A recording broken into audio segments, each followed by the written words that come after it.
Here. This is right here.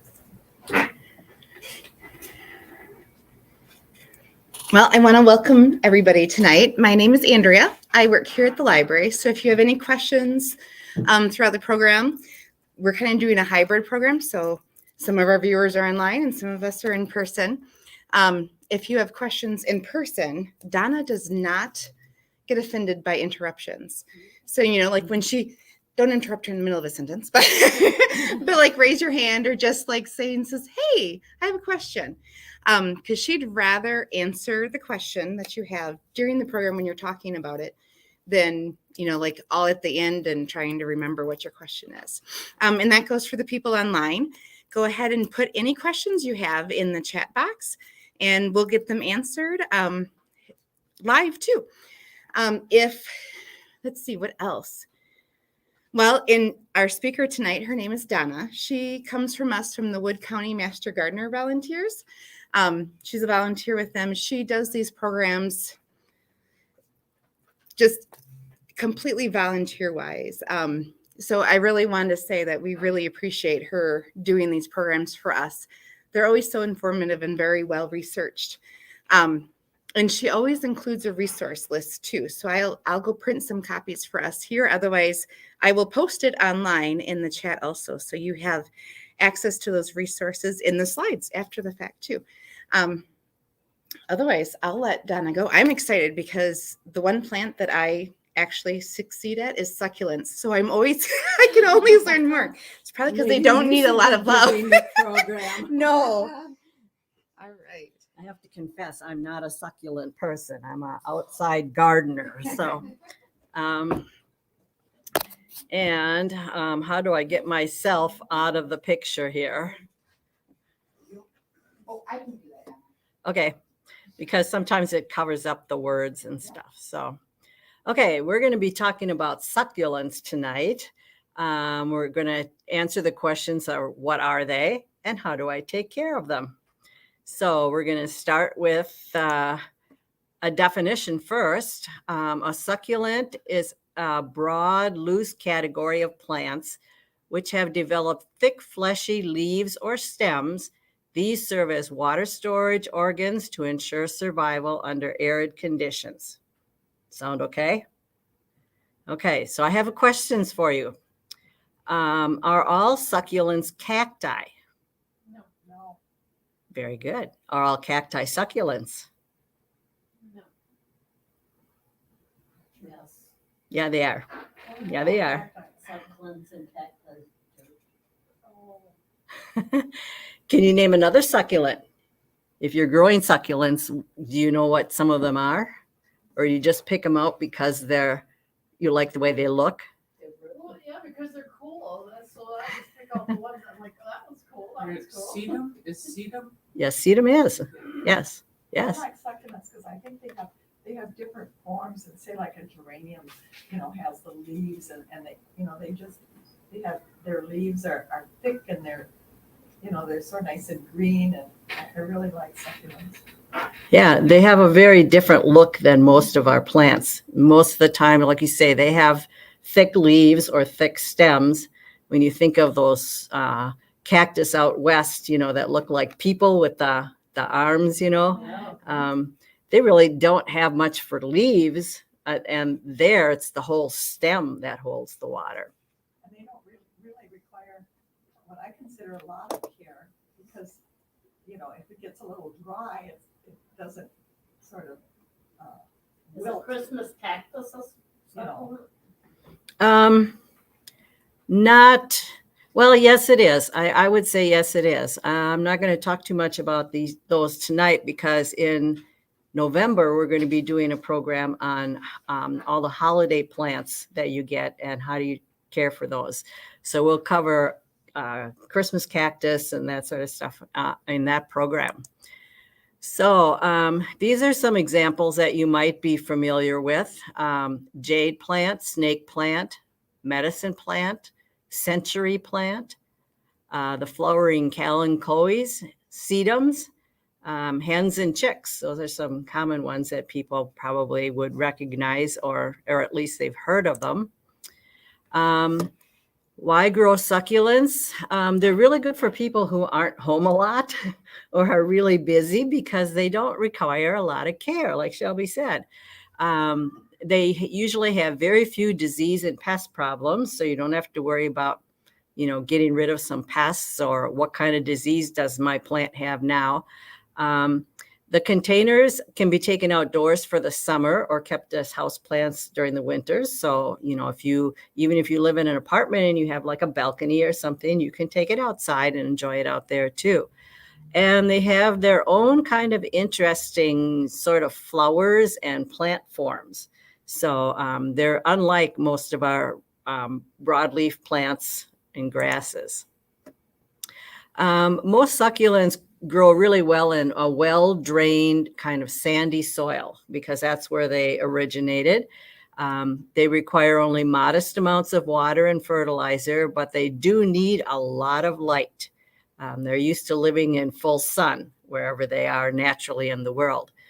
They are adapted really well to living in houses because in the wintertime, our houses are really low humidity, and that's like the desert to them. The pests are really rare, and they're pretty easy to propagate too. So if you have one and you want more like it, it doesn't take a lot of work to get another one going. So we're going to talk first about what kind of soil do succulents need.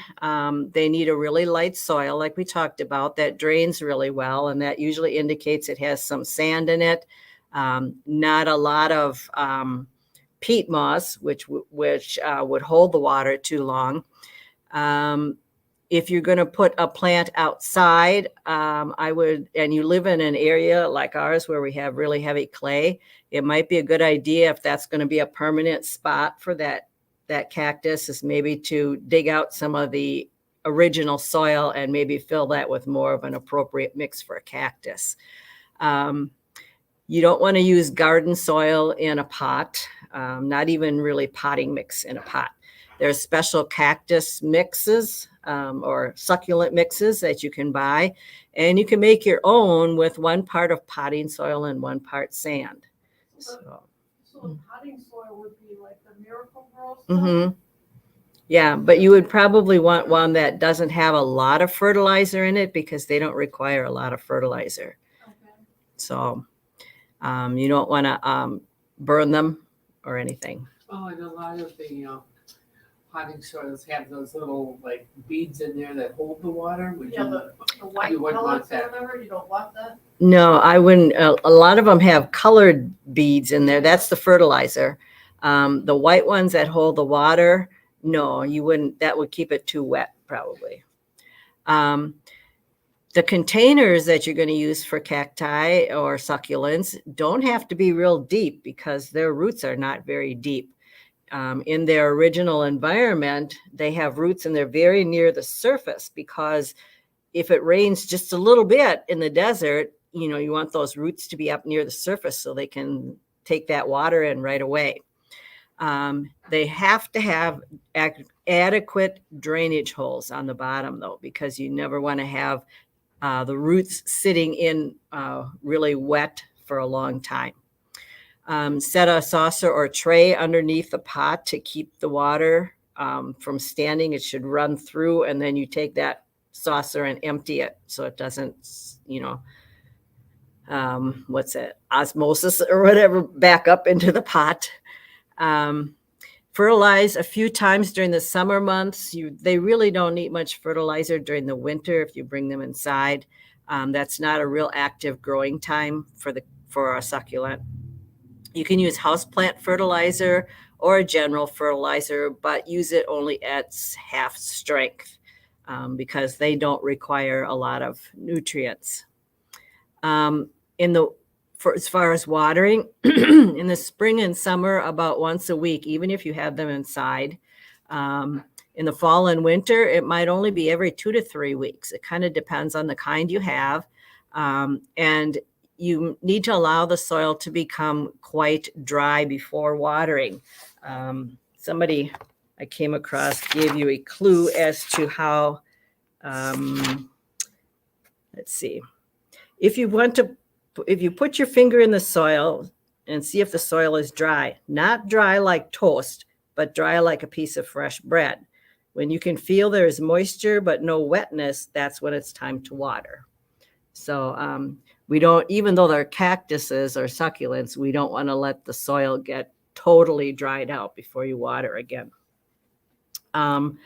If you put plants outside, they're going to need more water, of course, and that's going to depend on how much it rains, whether they're in the sun, how hot it gets, and what kind of succulent you have also. The easiest way to kill a succulent is to overwater it. And I think that's what happened to my Christmas cactus.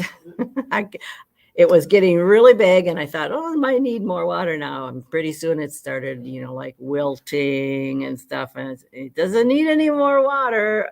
I killed the roots.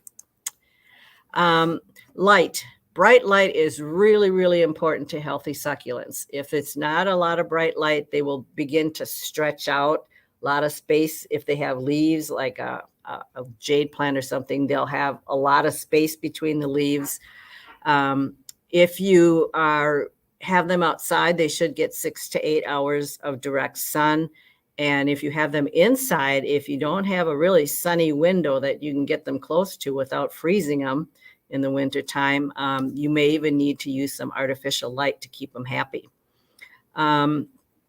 If you're going to take them from the outside or the inside to the outside in the summertime, you need to harden them off just like you would any other plant. So that means you set them outside for just a short time in a sheltered place, kind of out of the wind. And over the course of, a week or 10 days, you move them to a little more sun every day, a little more wind. And so by the time you get to 7 to 10 days, they'll be more accustomed to being outside. You don't want to really have them in intense hot midday sun unless you're sure that the plant is going to be able to handle that. If you're going to bring them back in the fall, then you need to reverse the process. So you move them to a little more shade, and a little more shade, and a little more shade until you've got them, about to how much light you will have in the house in the wintertime. We think it's bright when the sun shines in the window, but that's not bright to the succulent, okay, because they're used to the full sun. If you take them outside, don't let them freeze either. There are some that are winter hardy, but a lot of the ones that we use for houseplants are not. So don't wait until it freezes before you bring them in. Pests of succulents, that's very rare. Mealybugs or scale are likely the only ones that you have. Scale looks like a white bump on the plant, and it has a kind of a shell on it. And so just spraying it or, trying to knock it off, it won't come off. So what you need to do is wipe it with an alcohol-soaked cotton swab. That kind of dries out that scale, and then you can probably loosen it and take it off. That's probably the only thing that you're going to have with succulents. Anybody that grow them have any other things that have happened? I do every now and then. I'm doing string of pearls right now. Mm-hmm. And every now and then I get it looks like mold on my dirt. Is it mildew? You can if the soil, the surface of the soil stays too wet for a while, you'll get kind of, that mold or algae looking stuff. Green or not green? It's white. It's white. It's not minerals from watering it. No, because I water all mine from the bottom only. Mm-hmm. I've watered mine from the top before and they've logged bush and I killed them. Mm-hmm. So now I've been watering all mine from the bottom only. And I usually water them like once or twice a week. I mean, once or twice every 2 weeks. Yeah. I wait quite a while in between. I noticed one of my string of pearls looks like it's got like mold on the dirt or whatever it's happening. If you water from the bottom, the plant or the soil sucks that up, and then it evaporates off the top. And if you have any minerals in your water, it can leave that on the surface of the soil. Okay. And that might be what you're seeing. Like if you have something in a pot for a long time in the house and you've been watering, you get that white crusty stuff around the edge of the pot. Yeah, because I have two of them going, and one is just flourishing, it's just doing awesome right now, and the other one, it's got like, it just looks like it's got like mold in the dirt or whatever, and I don't understand. I don't know why one would and one wouldn't either. Right. So is one much bigger than the other that you're Oh, yeah, watering it like more? The one that I've had for quite a while now, it's a lot bigger than the other one. I wonder if it has to do with how much water. You probably give that one more water than the other one that's smaller. I filled the little tray on the bottom, and that's all I filled. Wait for it to suck it up. So is it better to water from the bottom than the top? On cactus or succulents, I don't know that it makes any difference. Mine has been doing a lot better watering them From the bottom, Yep.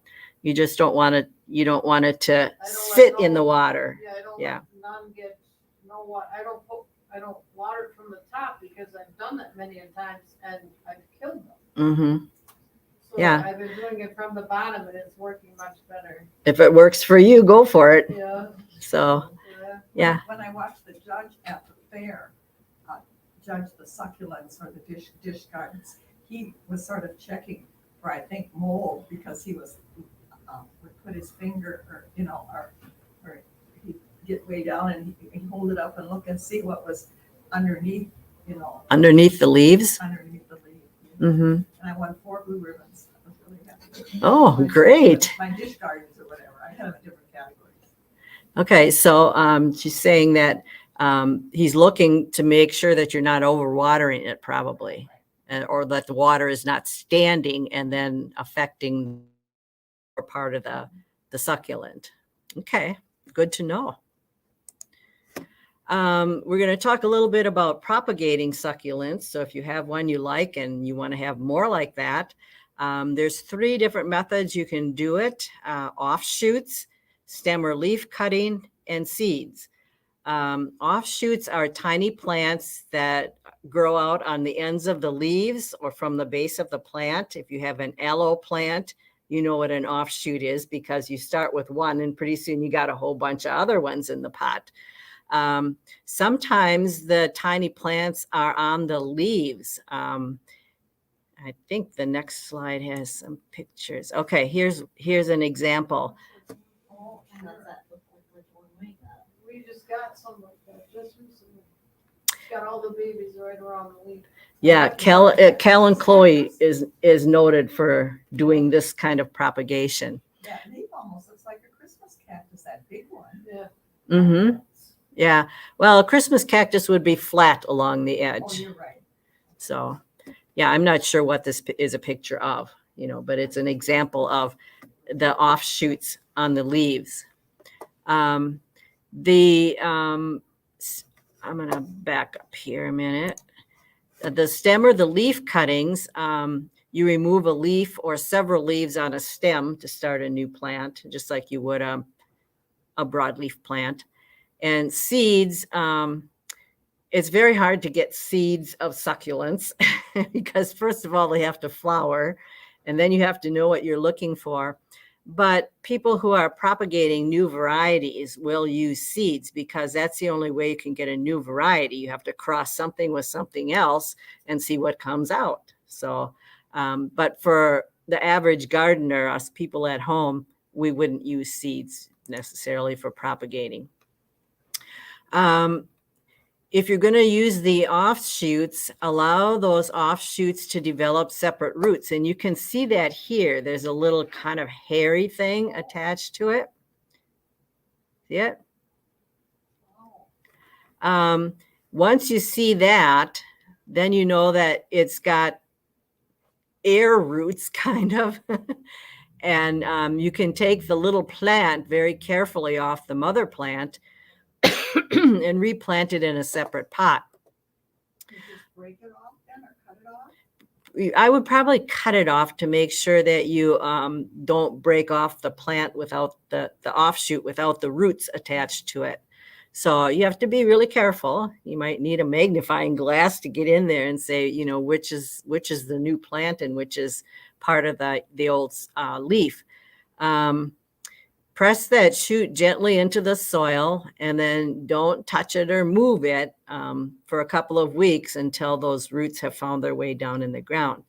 I used to have a Kalanchoe, and it was on a top shelf of house plants, and I kept finding little baby plants in the plants on the next shelf underneath because they would fall off by themselves and start by themselves just from the moisture that was in the pot in the next shelf down. So, Just say I've got to run. I'm sorry.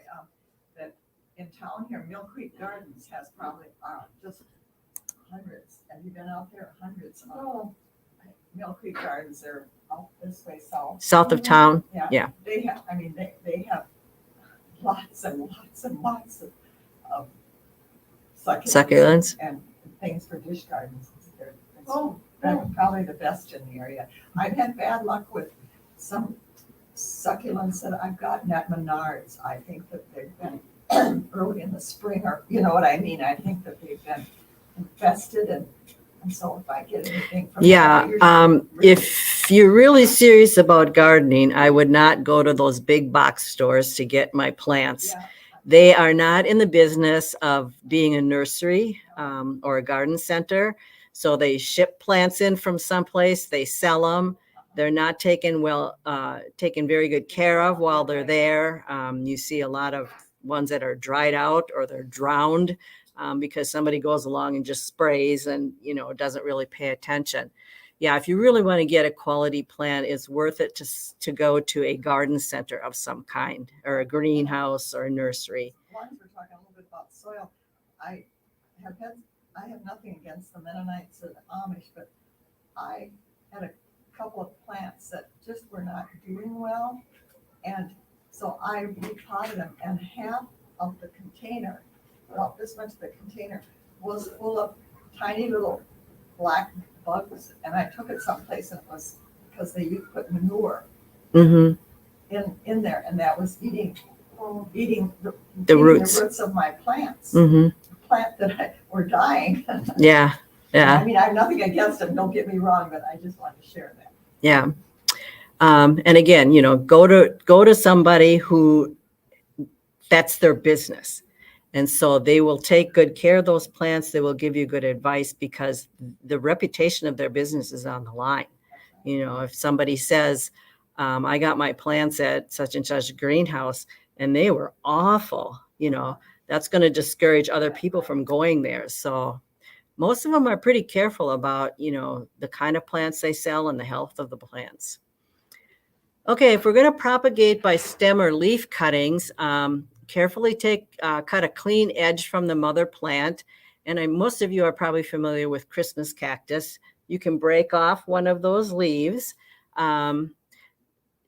If you're going to do a stem cutting, you're going to take, if your plant is such that it has a stem of some kind, you're going to take a piece probably 3 to 4 inches long and take off the bottom 2 or 3 leaves. The most important thing to remember, you don't plant it right away. You have to let it sit, and that cut end has to dry out. Otherwise, if you put it in the soil right away, it's going to rot. So you have to let it develop a callus.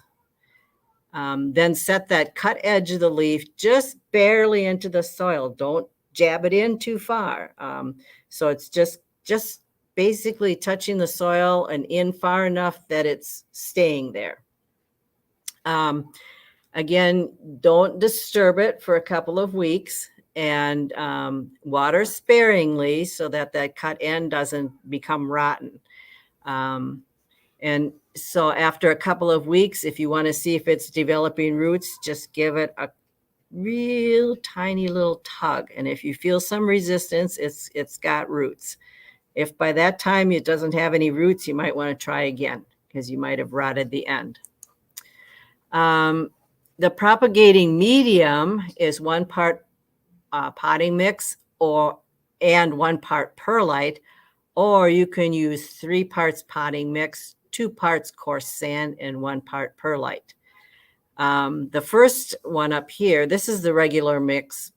If you're doing your at-home mixing of soil for succulents, this one's a little bit different. The potting mix, 3 parts potting mix, is kind of offset by the sand and the perlite, which don't absorb water very well.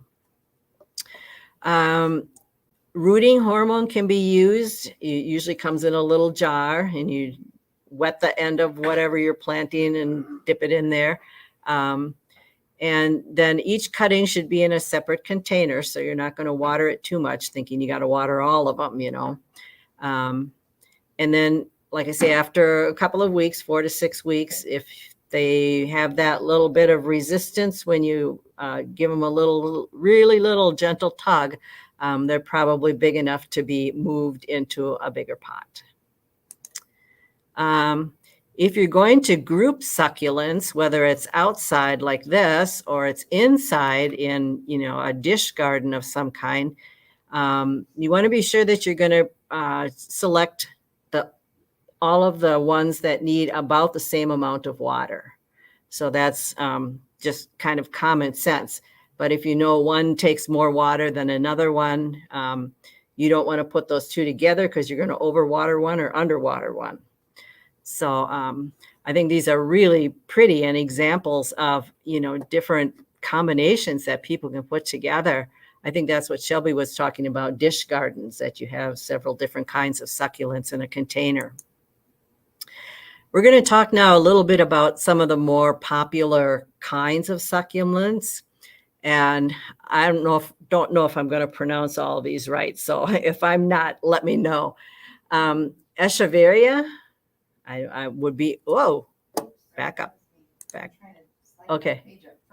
Oh, okay. This plant has a rosette of leaves, like many of them do. Most of them have a pointy end on them. Although the one in the top right-hand corner, that's a really different one. You probably wouldn't recognize that as belonging to this family, but yeah, isn't it? Very, very pretty. So these are some examples. These are all sedums.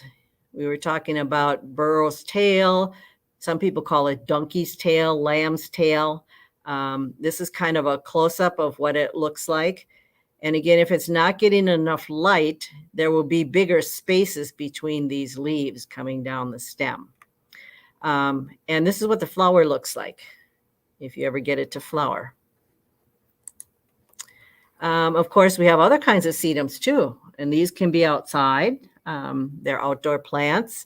They're very good for spaces that are dry, get quite a bit of sun, maybe tough soil for any other plant to live.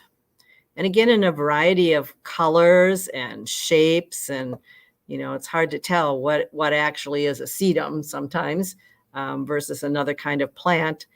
But this one's probably the most common one that you see around and is blooming right now. But then there's other ones. This one's quite tall. There's other ones that stay really close to the ground. So big variety there too. Sempervivum. This again is a rosette kind of thing. Oftentimes the leaves have more than one color on them. This one is called a spider web, which is really unusual because it grows what looks like a spider web attached to the plant. That's not from a spider, that's the plant. So really kind of neat. And then we were talking about the Cal and Chloe. Here's the example of the one that. That's the one we got. That's the one we have. Yep. That's off in the right-hand bottom corner. Yep. It's Yeah, we just got that. And then you have that one at the top. don't the you? top. This one's called Teddy Bear. Yeah. Oh, that's so cool. So, and usually this one plant is sold as a flowering plant. You get it when you get it, it has flowers on it. But then eventually it will grow the little offshoots. This is the kind I had that kept making babies in the.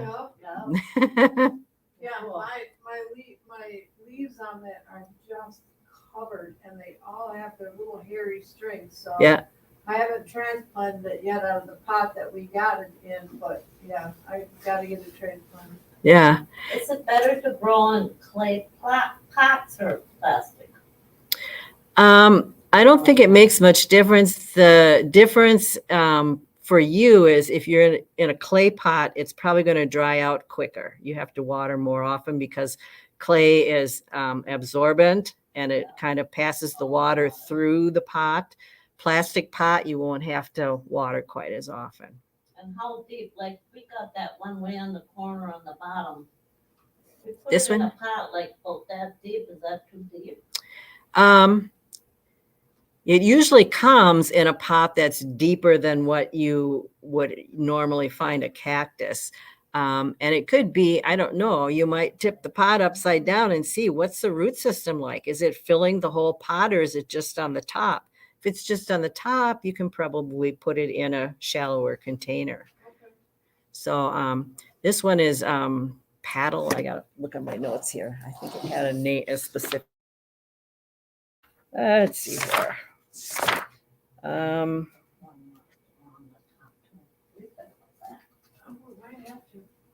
Oh, panda bear. That's the one in the top right corner, not teddy bear. Panda bear. And then some of them almost have like paddle shaped leaves, like this one down here. So again, a wide variety. Agave is a succulent. The succulent leaves have sharp spines all the way down the leaf on the edges. They're very fibrous. The stouts, it does have a stem, but it's really short, and all these leaves come off that stem. You can't usually see the stem. The flowering or tall stem called a mast can grow up to 40 feet tall. After pollination or fertilization and the fruit develops, the original plant dies in one form of that agave, and in another form, sometimes suckers develop off the root of the bottom of that plant. And so even though the original one dies, it sends out like suckers and grows another one. Let's see. Some varieties can live up to 60 years until you get a flower. So it might outlive you if you're waiting for the flower. Okay, this one you probably know, the aloe plant. It's one of the easiest succulents to grow. It's kind of pretty much, I mean, even if you water it too much, it usually doesn't protest too much. I can kill hostas, so I'd probably kill them. It originated in the Arabian Peninsula, but grows wild in tropical or semi-tropical or arid climates. So it's kind of well adapted. It's cultivated for its commercial products. We know aloe, you can use that on burns and all kinds of other, things we dab on our faces and all that. But it's also a good house plant. This picture on the bottom here, this is when it gets out of hand. It's actually growing here almost as an invasive plant in some areas. So, and the top picture is a picture of the flowering stem. It kind of comes down and back up again. So believe it or not, aloe can be an invasive plant in some places. The next one is probably everybody who grows succulents or knows anything about it knows a jade plant. Sometimes also called a lucky plant, a money plant, or a money tree. The one in the picture there is 40 years old. So. What? I'll go kiss mine when I get home. Oh. It's a lucky money plant. Yeah, lucky money plant. This one is from South Africa and Mozambique. It's a houseplant worldwide, and it's really popular because of the low level of care it needs. It's just pretty much happy. You give it a little water once in a while and it doesn't complain too much. When it matures, it can get these white flowers on it. So they're star-like and they are sweetly fragrant. String of pearls. This is your plant, or called string of beads. Actually, those round circles are the leaves, and they're round so that the round shape is the best shape you can have for the least surface area. You know, if you have any shape like square or anything like that, you have more surface area. So it's important for a plant that lives in an arid climate to have the least surface area because you don't want to have stuff evaporating. This plant has solved the problem of how do you get the light into the leaf so that it can make, photosynthesis and that. And it actually has what's called a window on one side. It looks you should go home and look at your plant, see if you can figure out where this is. There's a small tip at the outer point of each leaf and a thin band of dark green tissue on the side known as a window. It blooms during the summer. The odd shape of the leaves is an adaptation to arid environments. It greatly reduces water loss.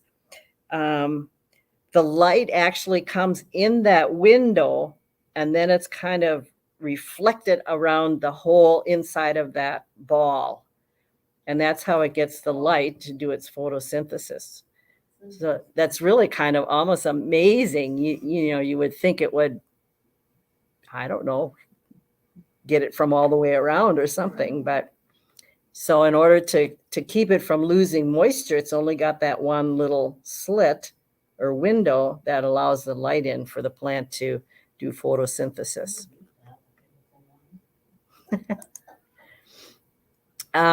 We've also got a plant known as string of bananas. Let's see.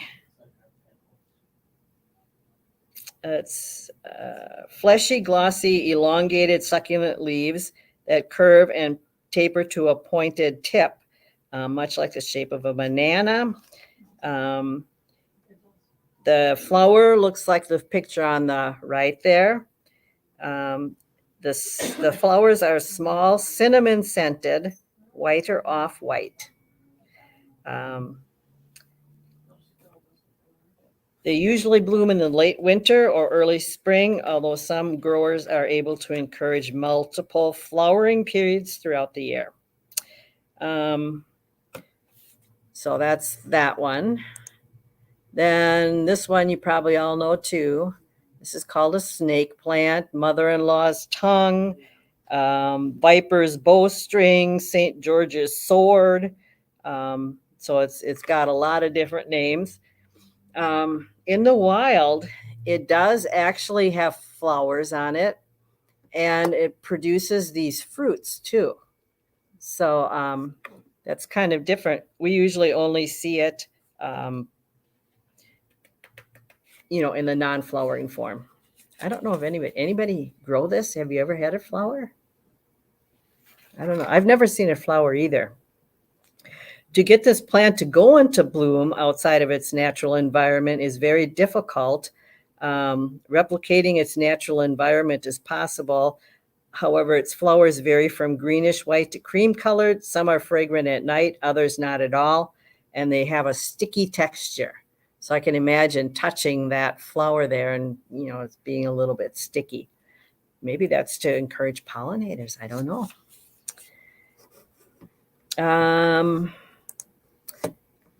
Haworthias. These come in a variety of different shapes. You wouldn't think these were all the same plant. This one in the upper right almost looks like an aloe. That one looks like it could be one of those other ones with the rosette shape. That one looks nothing like a cactus to me, the one on the left on the top. And then they also have like round ones that look more like almost a barrel cactus that you would see in the desert. So lots of different ones in that family. And I bet you didn't know this was a succulent. Well, I know it really is, it does well in the dry, I don't have to worry about it much, I guess I would. Yeah, it makes sense now. Portulaca. We call them moss roses, Yes. which is, Moss roses. pardon? Those moss roses. Yeah, they're succulents. Moss roses. And you can see here that it gets a little bud here. And this is what the seeds look like after the seed pod develops. So that's why they come back, because it produces seeds and they just fall out of that capsule and then grow new plants the next year. Here's a stranger one. Did you know purslane, the thing we call a weed, is actually a succulent too? In a lot of parts of the world, purslane is eaten. They grow it specifically to eat. It's very high in nutrients. And it gets tiny little yellow flowers. You have to look kind of close to even see them when it's growing. And then it gets the seed pods you see here, and they eventually crack open and spread their seeds, which is why it gets around so well. I can remember when I was younger, my grandpa used to plant a garden, and then he'd go to the lake, to their cabin for most of the summer. And I would go out there and I would find purslane plants bigger than, I could hardly get my arms around it. And it's all growing from one center stem. So you could like gather it up and then pull it out. But so it can get quite huge if you don't pull it when it's small. The leaves and flower buds have a slightly tart or sour taste. The intensity of the flavor is influenced by the physiology of the plant. It actually goes through two different processes for photosynthesis. And so if you pick it to eat, and it early in the day, it has more malic acid, so it will be more tart and sour. If you wait till later in the day to pick it, then the taste is more mild. So, bon appetit. These are my favorite ones. I don't know if you've ever seen them. They're lithops. This is what they look like. I was at a botanical garden or something out west, and they had these, like in a little container. Could look at it, and I thought, what am I looking at here? It looks like stones in a dish. Yeah. And so even people who know what they look like have trouble actually finding them in the wild because they are so well camouflaged. They also can have some colors to them too, probably after it gets rain, I would imagine. When it does rain, they all have this dividing line here, sort of I don't know what you'd call it, kind of an indentation. When it rains, that produces a flower. And then the flower is followed by a seed pod. And the seed pod only opens when it rains. And when it rains, it opens up, the rain splashes in it and throws the seeds out. When the rain stops, it closes back up again and waits for the next rain to throw out some more seeds. So I thought that's a really neat plant. Kind of looks like a double horseshoe or something. Really, really kind of cool. That was my favorite one. I think I went one slide too far for some reason. Okay, any questions?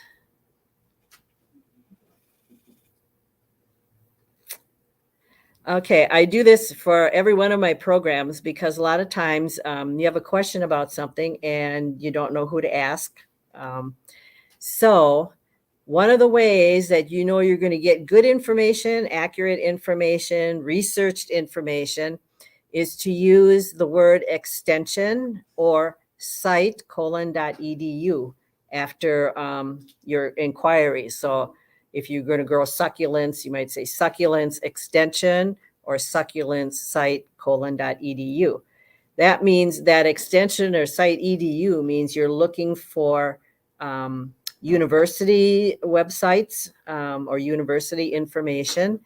And you can be sure then that you're getting something that's accurate, because universities don't publish anything that hasn't been researched and tried and, all that kind of stuff. If you just go on and say succulents or growing succulents, you could get somebody who knows nothing about it and decides to put up a web page and, or they live, like on the other side of the world and it's a completely different climate than we have here. Or they tried something once and it worked really good. So now they're going to put out that information to everybody. But, there was some circumstance under which it worked for them, but it might not work for you. So that's one of the ways you can get really good information.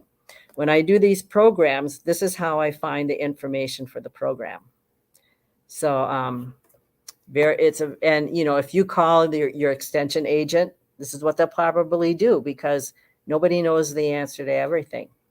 So when you were talking about the potting mix with sand, are you talking just like playground sand?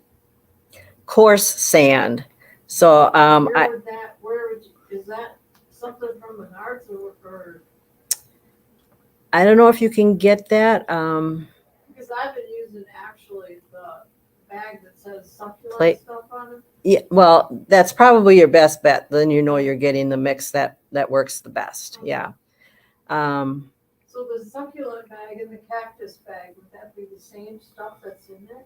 Probably pretty close. Pretty close? Yeah. Okay. Mm-hmm. What's that big succulent? Cactus. Oh, it says succulent / cactus? Yeah. Oh. Cactus on it too. Okay. Yeah. So a bag that's labeled succulent or cactus mixture would be good for all of these plants. Okay. Mm-hmm. Yep. So, any other questions? No, I'm ready to go home and transplant the ones I've just. Very good. Yeah, her and I, we took a ride up to Glidden, and then I think it was outside of Park Falls. There's a garden center, and she had just beautiful ones. I mean, if I could have bought them all, because I wanted to get probably all of them, but we got one that's a pickle plant. Have you Okay. ever seen that? No. And it looks like little teeny tiny pickles on it. So when you showed that banana one, The banana it's plant? just like that, except they're little teeny and they're prickly, Yeah. not like to where they would hurt or whatever. But she called it a pickle plant, Okay. a succulent blossom pickle plant. too. Yeah. Yep, and it gets flowers on it. So it was really That's actually so very. weird. It's very interesting because it just grows like a big twig. But it's got all these little teeny tiny pickles on it. It's cool. It's really actually very cool. I don't know if the people in the audience can hear what they're saying clearly. She said she has a pickle plant. Yeah. It looks a lot like the banana one, Yes. but instead of the banana shaped things, it has what looks like little tiny pickles with little picky things on it. Yeah. Yeah. Yeah. Pickle succulent plant. Let's see if it comes up. I don't know what the scientific name of it is, or whatever, but because all of these plants have names, in localities where people here call them one thing and people someplace else call them another. So if you ever want to get a plant, you should find the scientific name for it, or the Latin name, and then you'll be sure you're getting the right plant. Yeah, maybe that's it. Yeah. Really actually very cool plant. Yeah, it's really Looks like actually a little very cool pickles. plant. A I mean, it pickle looks like they plant, have huh? It looks like little pickles. Oh, sure. Yeah, And it's cool as ever. it yeah. flowers. Yep, and hers is getting flowers on it now. Hers is. Okay. So Yeah, very, very interesting. Okay. Like that? Yeah. Oh, yeah, yep. I got the same picture. Yeah, That it's is cool. really cool. It was so cool. And then they had that other one that has the leaves on it with all the babies that grow on the edges. Well, I wanted it, and then we left, and when we were on our way back home to Marshville and stuff, I'm like, we're stopping, I have to get one. And I have to get that one. So out there in the audience, if you want to see what we're talking about, you Google pickle plant succulent. Yeah. Okay. And it came up, so you can Google and see what we're talking about. Yeah. So you've got the whole program there, huh? Yeah, I printed it off. I don't have any more questions. No questions? You guys have questions? No. Okay, guess we're done. Yeah. Well, thank you Thank so Thank much. you so Oh, much. you're welcome. Yes, it was very informative. Oh, see, this is Um,